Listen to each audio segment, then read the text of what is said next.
What's up, fighting fans? Tibz from the Fight IQ channel. Today I'm here with Mean. We're gonna do something a bit special to close 2024 with a high note. We're gonna give some flowers. So you already maybe see the ESPN Awards for MMA that were given. We're gonna do our own MMA Awards and with some bonuses also. We hope that you like it, guys. Yeah, Fight IQ Awards 2024. Without too many introduction, let's start with our first award. First award is for the MVP, the fighter of the year. Who do you have? To me it came down to two people. Yeah. Tibz and Sharma. Alex Pereira. Yeah. But to me, my favorite is still Alex Pereira. Okay. I had to give him 3 fights, 3 KOs, I think. 3 title fights. 3 title fights. Yeah. For me, that's my MVP. I hope he takes a little break, maybe come back like February, March, and do it all over again. All right. Yeah, I see. I had also Pereira in my list. I was a bit doubting also. I chose Topuria. I think I want to explain why. I think, so of course Pereira, 3 title fights, 3 finishes, that's pretty impressive. But Topuria has 2 title fights, 2 finishes. Those were 2 tough motherfuckers. Are the 2 best featherweight ever. Volk and Holloway. I think it has more significance, even though he was less active. And he's maybe less a superstar than Pereira. Pereira will be becoming really like a superstar on a heavy level. But for me, Ilia Topuria, fighter of the year, I think he's still a bit underlooked. Yeah. He's so good, so young, he's still 27 years old and he already almost cleared the division. There are some talks about him going to lightweight. But I don't like him right now to go to lightweight. I think the same. A couple more fights, featherweight, really clean up the division, and then you go lightweight. Yeah, maybe beat Diego Lopez and FLOF. Yeah. And then you can move ahead. Especially because I think that Makhachev will not be champion so long anymore. I see Sarukian beating him in January. Let's see about this. And I'd like Topuria to hold a bit his belt and see what maybe the year after that go to lightweight. I had some other name in my list. Of course not at that level either, but I had Joaquin Buckley. Pretty close in my list also. 4-0, 3 finishes, almost top 5 welterweight in 1 year. That's pretty impressive. Carlos Prates from the Fight Nerds, also 4-0, 4 finishes, 4 performance bonuses.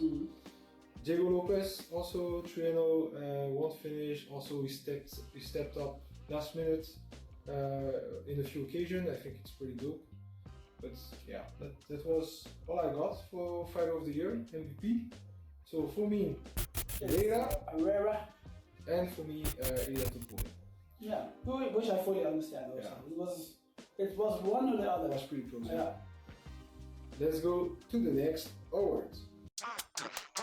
So next award, we have the Breakout Fighter of the Year. So to put it in a few words, it's the fighter that has the most breakthrough, the biggest breakthrough this year, that went in a new level, let's say. I'm gonna start about this one. I had also a few names on my list. I had 3 names on my list. I had Dakota Dicheva from PFL, the woman that won the flyweight tournament, beating Jenna Bishop in the season. And Tyler Santos in the finals. She finished her. She's one of the only women to finish Tyler Santos. So pretty impressive, but still she's at PFL. I think the opposition is a bit less impressive than at the UFC. Then I had Shara Magomedov, 3-0, 2 finishes this year, including the double back fist. And my breakout fighter of the year, it's Carlos Prates. 4-0, like I said, 4 performance bonuses.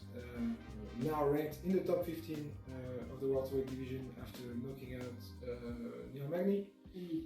Yeah, I think this guy in 1 year he did a lot of things, and now he cannot be denied anymore. True. Yeah. Who you got? I had also Carlos Pratt in my list. Yeah. I had Tom Aspinall. Oh yeah. And the Bullet Shevchenko for coming back for grabbing her title again. Yeah. But my breakthrough fighter of the year is Tom Aspinall for what he did, coming back like from the injury. Two fights. I think it was 2 fights. Yeah, Aspinall. So interim champ now. Hopefully we'll see him fighting against John Jones. Yeah, that's the fight to make, I think. Yeah, must be. So let's hope for that. But for me, it's Tom Aspinall. After what he's been through, coming back like that, I have to give him his flowers for breakthrough fighter. That's pretty tough. Yeah. Okay, that's nice. Let's go to the next one. Fight of the year. Fight of the year. Yeah. My fight of the year is easy. Yeah. I had only one that I could think of. That was Max versus Justin Gaethje. Yeah. That UFC 200. That all rounds was fire, but the finish was the cherry on top. Man. That was. I the same. I didn't have to think twice. I think fight of the year. The only one I could really have in mind for this award was definitely Max versus Gaethje for the BMF title, UFC 300. Yeah, I think there's not a lot to say. You were there, we were watching together. I literally fell out of my seat that was when that KO happened. So crazy. That says enough, man. Yeah. That fight, that finish, how everything was perfect. In the beginning, I thought like, I think Justin's going to be too much for Max. Yeah, because Max struggled in lightweight. Exactly. Yeah. So I thought maybe it's going to be too much, but it wasn't. Pretty impressive. Yeah. Yeah. Let's not waste our time then. Let's go to the next one. Next one is submission of the year. This one also I have only, even if we saw really dope submission all over the year, I had only one in mind, and that was Khamzat Chimaev. Exactly. Against Whittaker. Yeah, it wasn't the prettiest submission, but just the how you say the demonstration of strength, the technique, he went I say the pressure of the fight. What is he gonna do? How is he gonna go against Robert Whittaker? So, and then he just. I didn't even see the submission good. It was like, hey, what happened? And then he tapped. It wasn't the prettiest submission, but it was very impressive what he did with Robert Whittaker. Yeah, I think doing that to Robert Whittaker, who was still a top five contender. I think it says a lot about also Khamzat's strengths and skills. And that's the most impressive submission for me. I mean, also when I was doing the review, I was like, that's the one who does that? Who does that to Robert Whittaker? Nobody. Yeah. So Khamzat Chimaev for the submission of the year. Next award, we have the event of the year. Which event was the best in our opinion? How did you? I think when I look back, I think I gotta say 300 maybe. Yeah. 300 was and it was in the beginning I didn't like when it was on paper. I thought like but the main card was good finishes. Good fights, so even the prelims, I mean, like Figueiredo against Garbrandt to start the card, to kick off the card, so that says a lot about. And I like the way how they did it, also the intro, like the old UFC intros. So 300 was I think the best event of the year. I'm also choosing UFC 300 for that award. I understand what you mean, like when you saw it on paper, because that's a milestone, UFC 300. I think we were all expecting more. Yeah. We're always expecting more, especially from the UFC. But in the end, like if you check all the events of this year, from the UFC, from PFL, Bellator, whatever, there is no better card than UFC 300, and also he delivered. I think. We had Pereira doing a memorable performance against Jamal Hill. Of course, Max against Justin. Yeah, we had Diego Lopez, Jessica Andrade, Davidson Figueiredo. I think when I look back on that card, I think it's going to age pretty well in time. I think so. So UFC 300 for event of the year. Next one, the best progression of the year. I had again a pretty big list.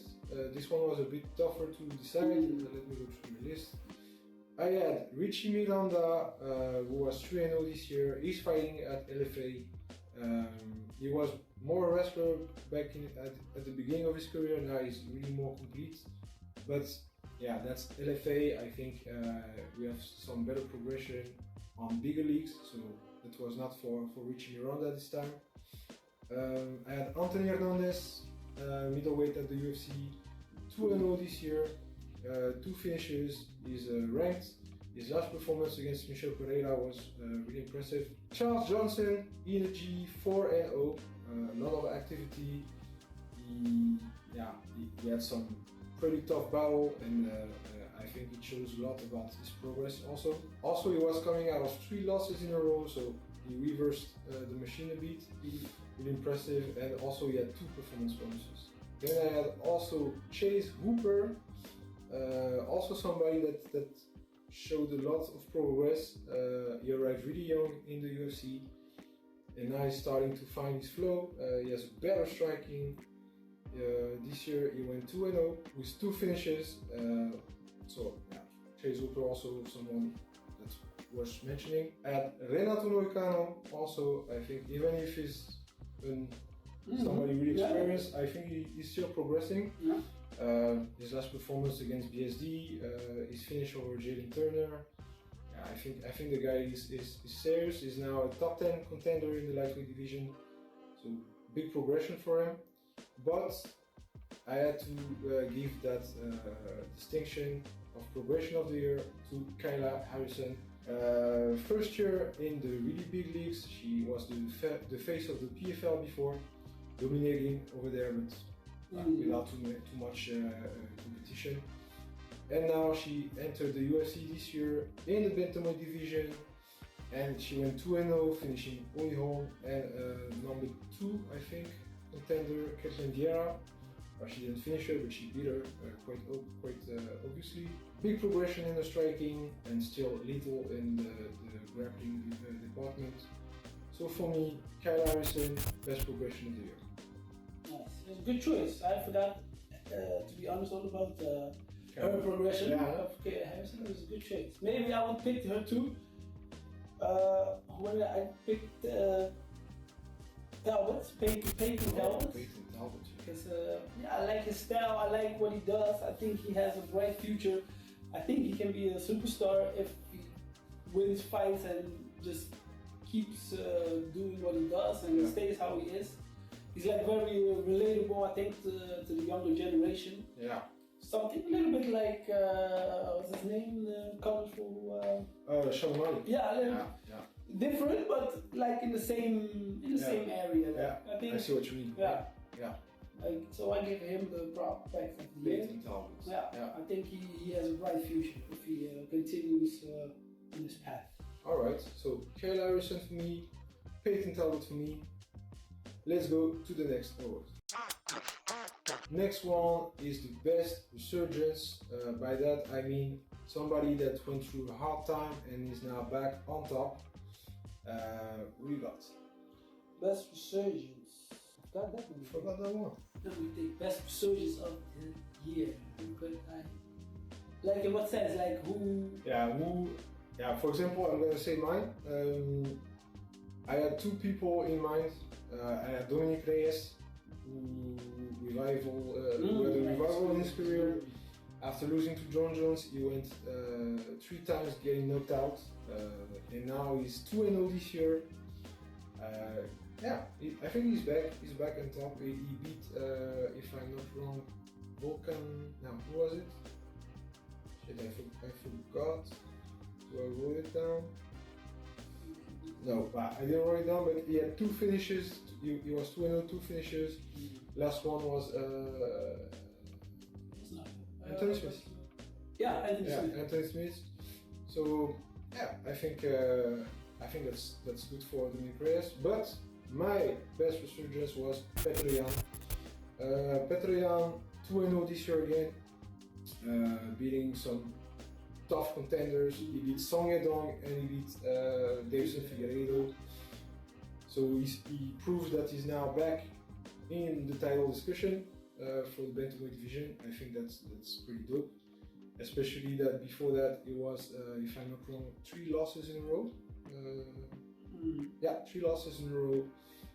Yeah, so I think it's pretty dope for Petr Yan, and I think he had the best resurgence. Yeah, I think that's a very good choice. Yeah. I think I'm going to join your decision, Petr Yan. Yeah, after what he been through, losing his title, and then fight against the champ. Merab. Yeah. So he has a good resurgence. Yeah, I also think he's a bit overlooked. People don't respect Petr Yan enough, I think, for what he did. He had a great run before losing to Aljo. After that, he faced only the best, and he lost a few times, but that was always close. And now he proved that he's still levels above some other tough contenders, and he's really in the top 3, I think, of the division. I would say that now it's Merab against Umar? Yeah. Usman. Yeah. I'm always confusing Usman. But he's the next one against Nurmagomedov. Then maybe there is O'Malley around there, but I think Petr Yan against O'Malley could be something nice to see for the #1 contender position. So let's see about this. Let's go to the next one. The next one, we decided to not pick coach of the year because it's a bit hard to say sometimes. Some teams have different head coaches and it's a bit hard to decide. We decided to pick the team of the year. We got. I've gotten the Fighting Nerds, man. How can you not pick them? Everything they do, like the image, the glasses, they keep winning. So Fight Nerds. Fight Nerds is for me the team of the year. I hope they keep on doing what they do. Only they need to bring more glasses. Like every time, sometimes they let the interviewer interview. They need to bring glasses every time. Because they did it in the beginning, like they gave Joe Rogan, but the last 2-3 times I saw them, they didn't bring an extra pair of glasses. So I don't remember for which event, but they gave to the people in the crowd. But they didn't have enough also. That's brilliant marketing, those glasses. But Fight Nerds, I agree with me. I also picked Fight Nerds for the same reason. Caio Borralho, Mauricio Ruffi, Jean Silva. Crazy. Carlos Prates, I mean, all those guys, all that quality. I think it's also good for Brazil, who for a while they didn't have that much tough contender anymore. But now I think Brazil is also getting back on the map with some tough contenders in every division. So Fight Nerds, I had also ATT on my list, but a bit lower because of course they have great roster at the ATT. Kyle Harrison, Renato Lucano, Dustin Poirier, all those guys, tough guys, but I think Fight Nerds they did it best this year. So Fight Nerds for the best team of the year. The next one is a bit less nice, it's the downfall of the year. So basically the fighter that had the biggest setbacks this year.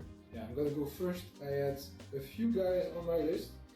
I had of course Colby Covington, not really active, only one fight, and it was last week in Tampa against Buckley. He was stopped. He's now falling in the rankings of the welterweight. He's not that guy anymore, the guy that everybody wants to fight. I think he's losing his aura a bit. His shine. So Colby had a downfall this year, but I had also Paulo Costa, 0-2 this year, not showing so much stuff. He lost against, of course, tough guys, Whittaker and Strickland. Yeah, I don't see the guy that was piling up KOs a few years back. The Eraser. Yeah, the Eraser. Him back. Ricky Martin. No, I really like Paulo Costa. I think it's too bad. Maybe he lost himself a bit with some trash talk and all that drama he did. Yeah. And I hope he will go back to his level from before. Who else did I have? Oh, I had also Gilbert Burns, also 0-2, also got finished, losing his rank in the rankings. He's now over the 10th position, something like this. So I hope he's not going to fall further than this. I really like Gilbert Burns. And I had also Jack Shore, who was like a top prospect maybe 2 years ago. And now he's 0-2 this year, also stopped twice this year. So I hope he will also have a better chance, better luck next year. But biggest downfall, it hurts me because it's someone from my country. I think we got the same. Yeah, SD, the God of War. Yeah, after crazy 2023 year, where he finished Frivola in November in the Madison Square Garden. We were like, okay, that's BSD's year, 2024. He's coming hot. Finished by Dustin Poirier and then finished by Moicano. He's now not in the top 10 anymore of the lightweight division. I think it's pretty big setback for him. Still young, lot of potential, but I think that shows that the fact that he was always going to war. At some point you cannot do that anymore. You face guys that are really good at what they do, talented, technically, they are strong. For example, I didn't see that in my head. I couldn't figure Moicano would beat BSD strengths, but he showed that. Getting to the ground, jiu-jitsu, and that's it. So BSD, I think he has a lot of potential. He can still climb back, but he will have to be careful next year because this downfall was pretty fast. And in MMA, you're only as good as your last fight. That's harsh business, but that's what it is. So BSD for the downfall of the year. Yeah, and I had exactly the same for the same reasons. Benoit Saint-Denis. We had him high in 2023, but it's like you said, he's still young, so I think it's just a little setback before he comes back. I think he needs to take some time off. Maybe go extra hard in the gym, and then come back really fully focused. And there are some stuff that maybe didn't. Maybe a lot of fans didn't hear it because it's not that famous outside France, but he part ways with his trainer last year, after I think it was before the Poirier fight or just after, and since then he's a bit trying to find a new home, so that might have played a part in this downfall. And let's wish the best for Saint-Denis. He's still young. We need European fighters getting on the top level to bring events in Europe, so let's wish him the best. Next award, Prospect of the Year. This one, I think this one was the most difficult. Also because there was a lot of names, a lot of guys getting good. I'll let you start. My Prospect of the Year was PFL Paul Yu. Oh yeah, he's on my list also. I like what he's doing. I like how he's representing himself, how he represents Ireland. I see that he has really the country behind him, so I think he has a very great potential to become somebody great. He just defeated AJ McKee, so that was I didn't think he would beat him, but I didn't know him also good. So, but when I watched the interview, I was like, this guy has something. He's confident. He believes in himself. So when he did beat AJ McKee, I thought, okay, he's ready. So now he's going to fight for the title in January. Against February. So I hope he wins that one. And yeah, man, that was my pick for the. It was also my list for the same reasons. I think he's 13-1 now. Yeah. He's 27 years old, so still pretty young. He's fighting at a good level for quite a lot of years. He was at Cage Warriors before. He was the champion there. So yeah, Paul Hughes, pretty good pick. My pick is Patrick Abibora, the Belgian bomber, 23 years old.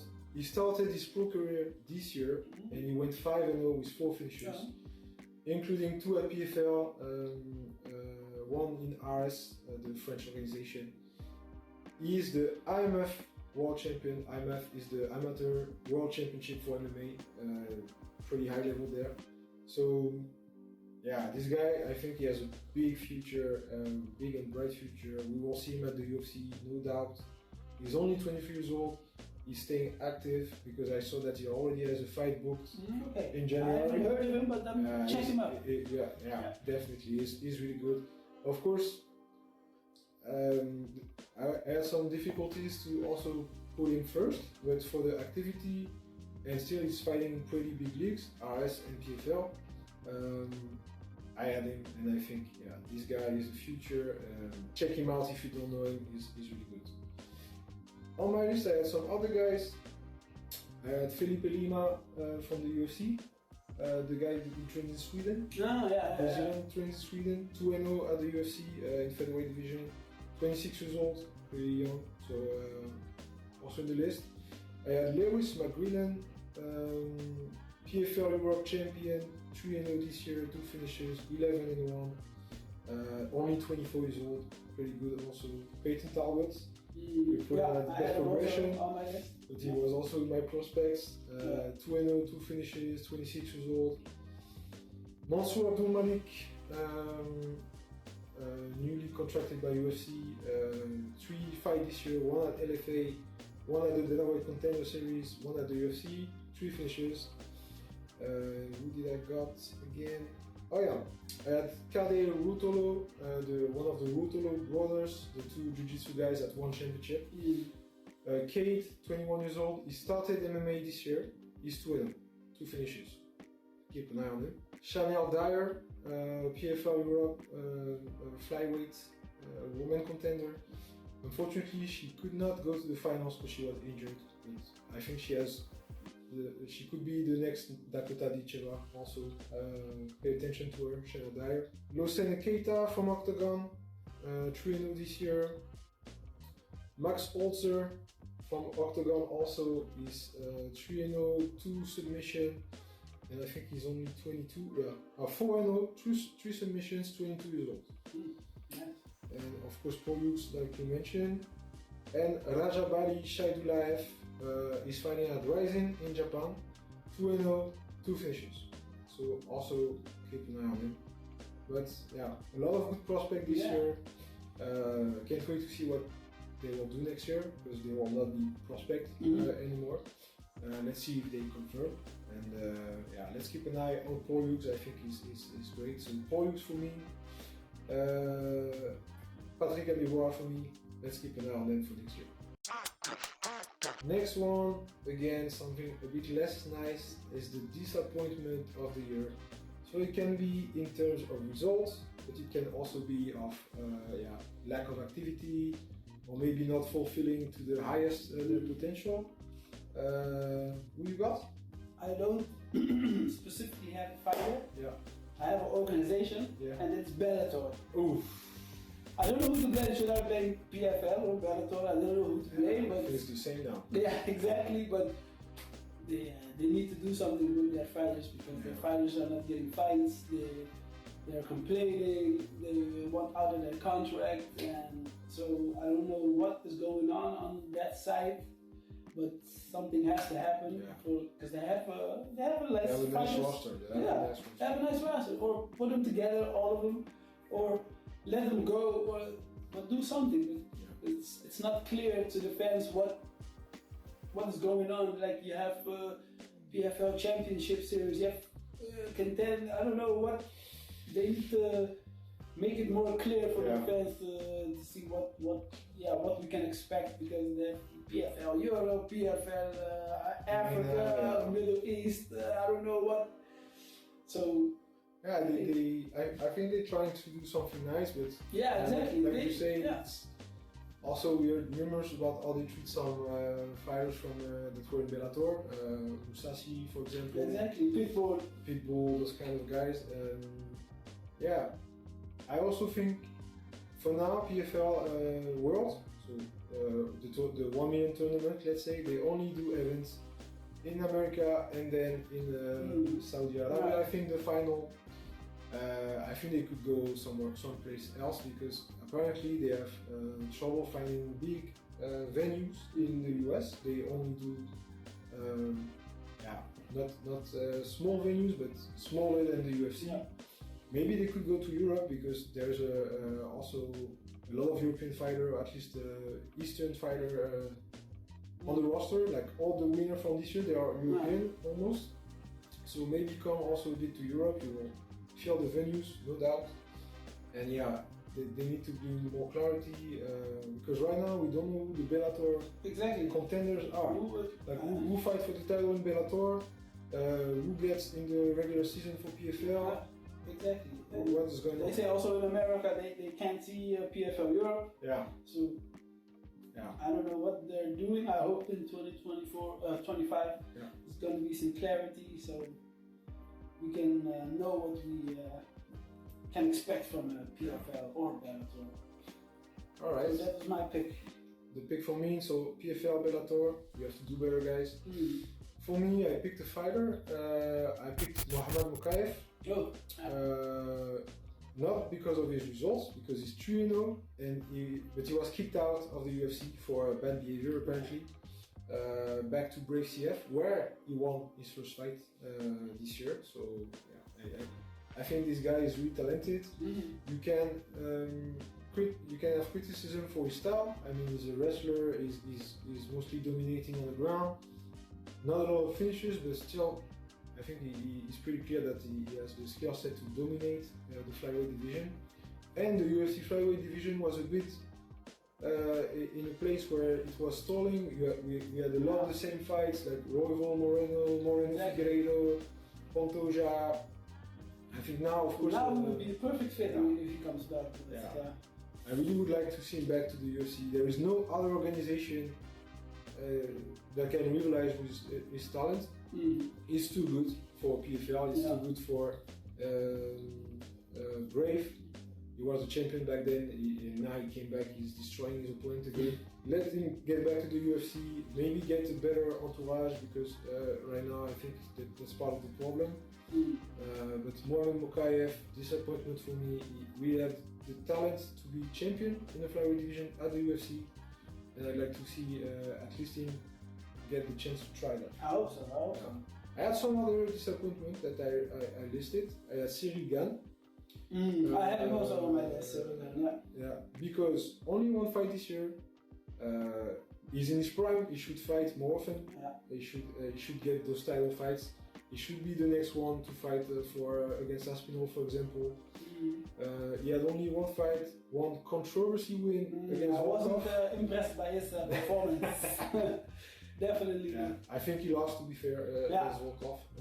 Don't know how he got that decision, but good for him. But a bit disappointed because the guy is so gifted naturally.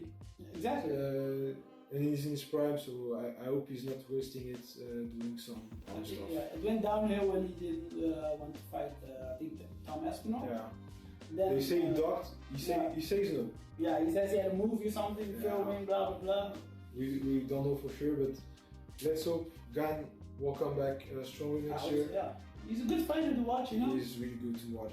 He's really talented. Yeah, that's for sure. So let's hope he will fight more often next year, 2 times, maybe 3 times. That would be good for him.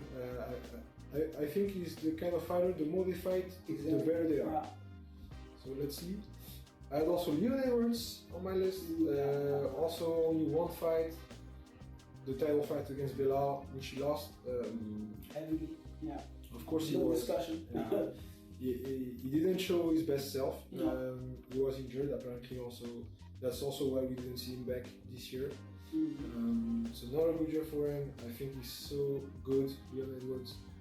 I can't wait to see what's next for him because it was an off year for him. Only one fight, not 100% of his skill set. So now he's coming back next year. He will apparently headline UFC in London. So can't wait to see that, and can't wait to see against who. I think I had another one. I had two other ones. I had Dylan Botka, Contender Series guys from last year. He fought at middleweight in the Contender Series, and the week before he was fighting at heavyweight, something like that. That was the story. He won at the Dynamite Contender Series, so he got his contract. But since then, we don't see much from him. That's a bit weird because he's young, he has a lot of potential. The guy is a freaky athlete, and for now he's having some struggle. He's 0-2, so I think the next one is gonna be kind of the last chance for him. Also, he missed weight in his last fight, so I don't know. Maybe he needs to change environment. Maybe gets more at the UFC PI. I know it's available for the fighters there. Maybe getting more there to be more advised by a professional. That would help. And the next one was Sean O'Malley, 1-1 this year, 2 fights. First one was against Marlon Vera, pretty good fight, but yeah, who wanted to see him against Vera? I think there was no doubt in people's mind. Yeah. And then the loss against Merab, where he didn't show much. Also, I think he was not his best self either. So I hope to see O'Malley back next year with better intentions and maybe fight to win his title back. Next mention is not really an award, it's about a shout out to old timers, to the veteran of the sport. Some guys we want to salute, maybe would like to see retire also. Who you got? Who I want to see retire? I came to two people, that's Clay Guida and our good friend Tony Ferguson. Yeah, but I think Tony Ferguson has to hang it up. I like to see him. I used to like to watch him fight, but now I get a little bit cringy when I see him fight. I just want him to stop and, I don't know, be a coach or something. Or I think he has a lot of knowledge to pass out. Exactly. Yeah. MMA is a young man's sport, I think. You see sometimes some guys that get old in the sport and still are successful, but Ferguson, I think he gave all he had long ago. Yeah. After the Justin Gaethje fight, he went down. Yeah. That was. And I mean, no disrespect, if Tony Ferguson somehow sees this, you're still a warrior. You were one of the best. And that's why it's bad to see you. Exactly. To see him get those losses now, because without all those losses in a row, I think he was a Hall of Famer for sure. Yeah. Now I doubt it. Now, because he's thinking is right. How much losses in a row? 6. 6. Yeah. And before that, let's not forget Tony Ferguson. First of all, he won. I wrote it somewhere. He won the Ultimate Fighter 13. Awesome. Yeah. He has 12 wins in a row. Interim lightweight belt. Yeah. And in those 12 wins in a row, there were 9 finishes against people like there was Anthony Perez, I think there was Kevin Lee. The best of the lightweight at that time. Yeah. We will never see the fight against Khabib. I think it was what everybody wanted to see. Maybe you would have beaten him. We will never know. But I think it's time for our Kukui legend. That was one of the best time for the UFC. I think that decade from 2010 to 2020, like that's where the UFC got really big, and I think Ferguson has a part in that. Yeah, huge. Yeah, I think it's time to. It's time. Time to hang it up. You got some other guys? The shout out was to Cub Swanson. Cub Swanson, Killer Cub. Yeah, and Michael Johnson. Oh yeah, Michael Johnson. I forgot it on my list. Sorry, Michael Johnson. Also, the almost 40. He's 41. Cub is 41. Yeah, exactly. So for what he did in his last fight. Yeah. yeah, I gotta give him a shout out. Yeah, I had also Carstensen on my list. I'd like to see him retire. I think retire at your high point. You have nothing to prove. You just finished a guy, Billy Quintino, quite good also. You finished him. You have 25 UFC fights. He was also at WEC before it was absorbed by UFC. Yeah, you have nothing else to prove to anybody. You show us that at 41 you still can finish fights at high level. Retire, man. You earned it. I had also Jessica Penne, strawweight fighter. She was at the Tough 20. She has now a podcast with Angela Hill. 2 straws on YouTube. You should check it out. It's nice. But I think also as a fighter, it's not there anymore. She had a lot of injuries in the last years. I think it was hard for her. I think she got cut of the UFC, if I'm not wrong, after her last fight. 41 years old, 9 UFC fights. She was really good, but I think now it's time that maybe she moves to something else. Help prepare her teammates in the gym, for example.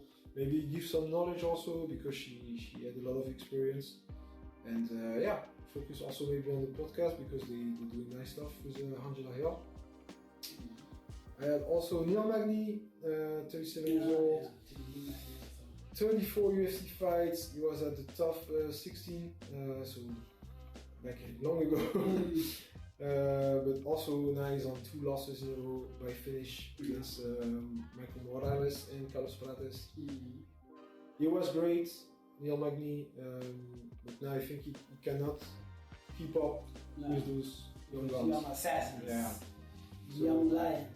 Maybe Neil Magny also time to retire. Jim Miller? Oh, so he's still performing. What was his last fight against? Damon Jackson. He finished him. Yeah. But before that, he fought Bobby Green.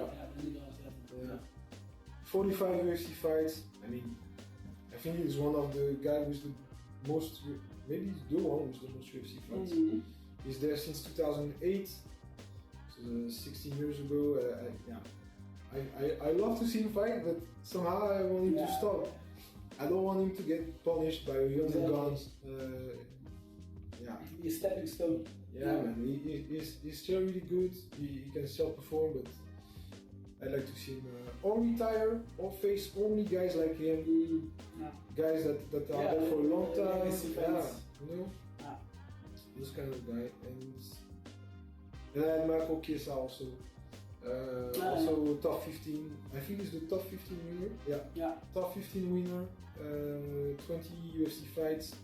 He won twice this year by submission, but I also think maybe it's time to he's a good analyst. Maybe he's really good. He has a lot of knowledge. He's really smart. Really good at analyzing fights. Sorry. So I like him a lot. But another one. Your wife. Who does a podcast with Mike Bisping? Anthony Smith. Anthony Smith also. I like Anthony Smith. And how I see him get punished his last fight, I don't want to see that for him now. So Anthony Smith also. I also love Anthony Smith for real. I think he's so smart. Like when you hear him speak about fighting, but also about other stuff, I think he's so smart. He's a good person for sure. But I do think that something got broken. He's not there. He doesn't want to fight at that level anymore, I think.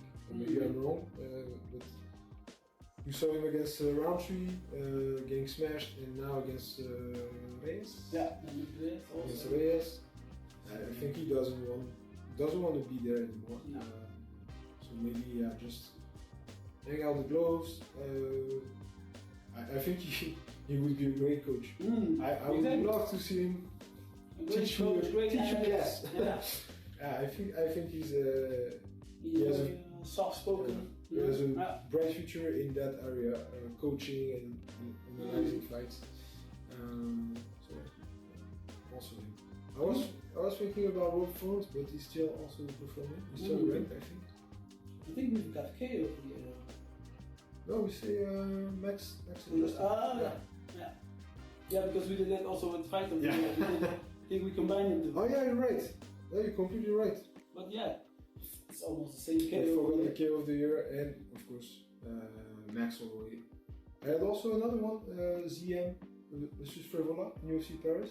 The knee to the face. Oh, in the clinch. Yeah. And this one was good, but not as good as. No, the stakes of Max and Justin was just crazy. It was perfect. Like the last second of the last round of UFC 300, it couldn't have been a perfect circumstance. No, for sure.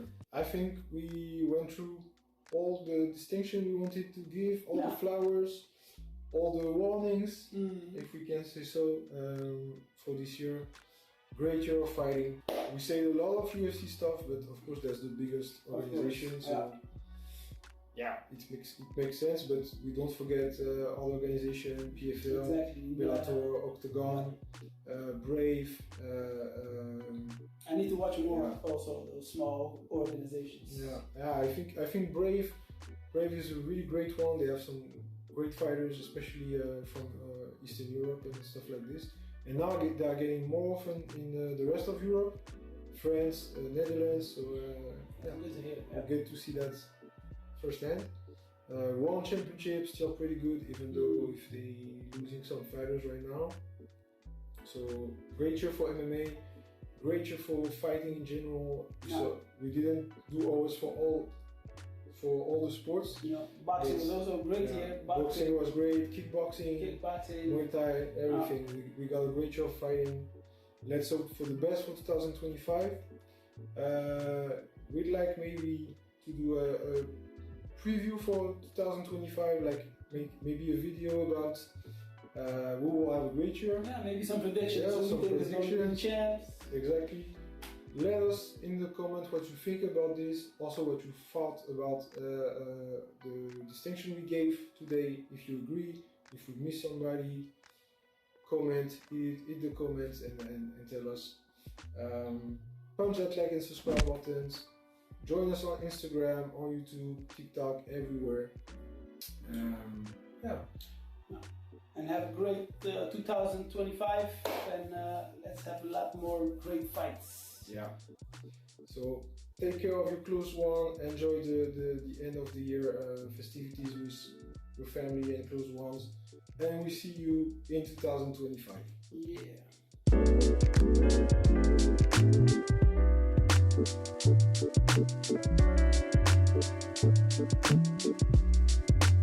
Yeah.